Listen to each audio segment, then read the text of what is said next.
Cajon. It lies at the end of Interstate 8's rush hour traffic.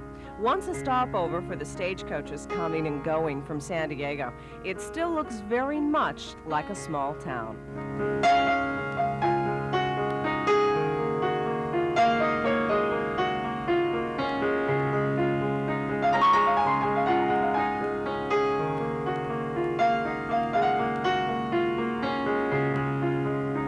Your perspective of El Cajon may be determined by how long you've been around.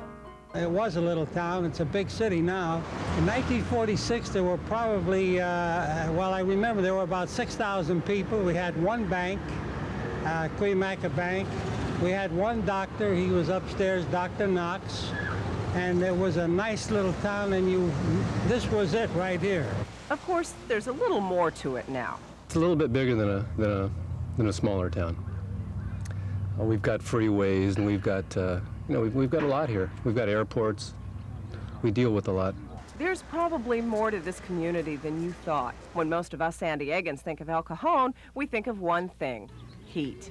I like the winters and I like the summers, but it gets real hot here sometimes. It gets that way, but it's better than cold. Well, it's a little bit hotter out here in the summertime. It's not that bad compared to Arkansas or Florida. Jeez. I love it. As you can see, I got a sweatshirt on and it's, almost 90 degrees out? But the heat is not El Cajon's only claim to fame. This is what it's really known for: the Mother Goose Parade, one of the largest in Southern California. It's a gift to the children, but has been attracting young and old from all over the county for more than 40 years. The area was first settled in 1868 by the Lancashire family with the idea of subdividing it into wheat ranches.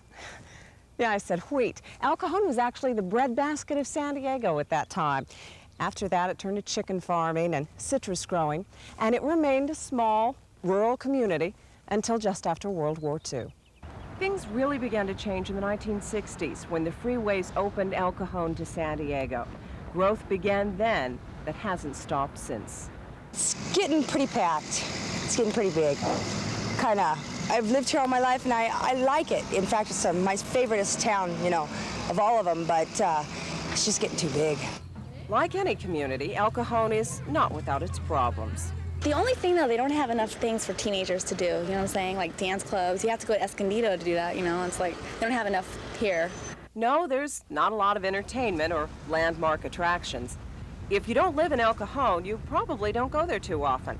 But on behalf of those who do live there, I'd say that it was a friendly city to live in, quiet, and a nice place to raise your kids. After all, it's not the attractions, the weather, or the buildings that make up a community.